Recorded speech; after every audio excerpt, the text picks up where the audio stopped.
folks, this is Bryan Torresani. I'm the head baseball coach at Arcadia University, and I'm here today with Figure It Out Baseball. I'm here to talk to you about pre-game batting practice and some ideas and some ways to make your pre-game BP sessions just a little more effective. You know, our staff, myself, we're on the road a lot, especially in the summertime at travel tournaments or in the spring at high school games.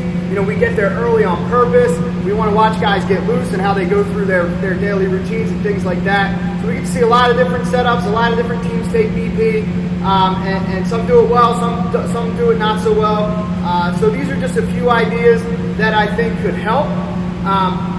Starting with, if you have the ability to hit on the field, which I know is rare, probably more likely in a batting cage at the facility that you're at or at the field that you're at.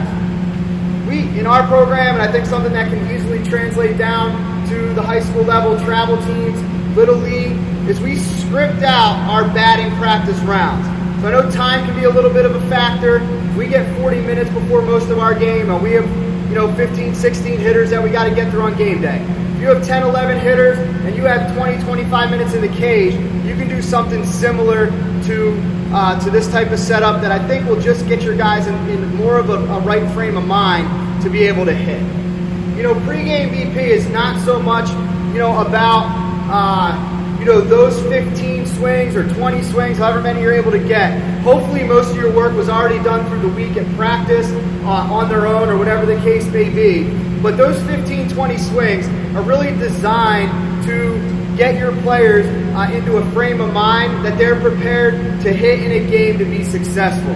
So you have to put them in situations that are somewhat game-like, okay? And so this is what we do.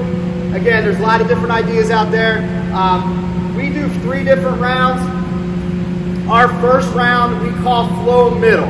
So for us, especially if we're on the road, our guys are getting out of class, we're getting on the bus, we're getting to the field, we stretch, we take BP. We don't have a lot of time to swing off tees or really even go through a daily hitting routine sometimes at our road games. So those first 5 swings are a little bit like their warm-up swings.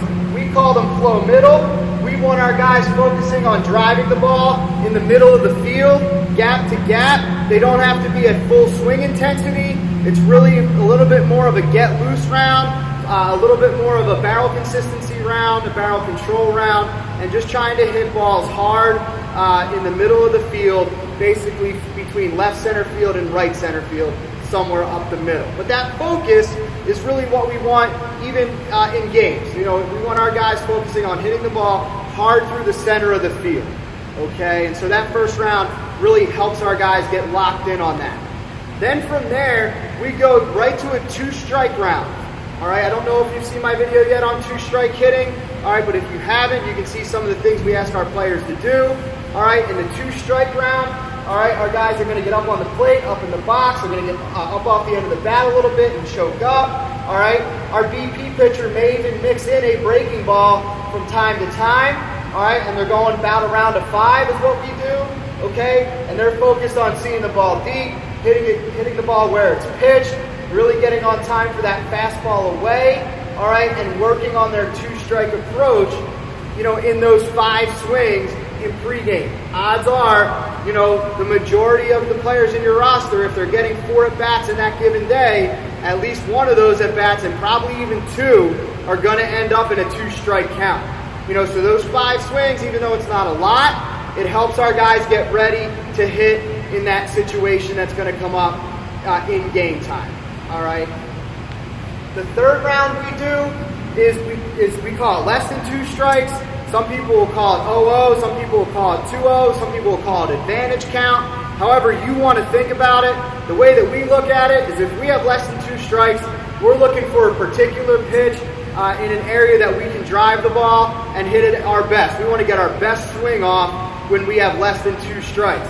So that's going to allow our guys to open up their swing a little bit, puts a little bit of pressure on the BP pitcher to be able to throw pitches where guys are looking for, and that's when guys are going to, again, be focused on, a pitch in a particular area of the strike zone, and they're really going to start to let it rip a little bit. This is when your big power hitters might be driving balls to the fence, might be driving balls over the fence.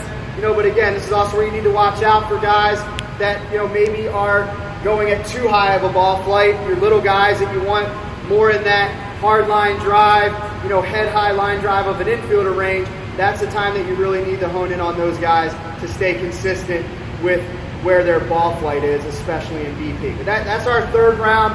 We just call it OO. All right, that resonates the best with our players, which goes well. And then we usually will do a fourth round where we give our guys a chance to get one more good swing off before they leave the cage. We want them to leave feeling good. So one good swing and they're out of there to end their day in BP. All right, so again, that's if you have a cage to hit in or if you're on the field. If you don't have that luxury, there's a couple options. I have a plyo ball here. If you can go down the line at a field you're at, especially with little guys, you don't necessarily need a screen with some of these plyo balls. You can do toss drills using those same rounds. You could do it off a tee potentially if you wanted to, using those same rounds and that same mindset.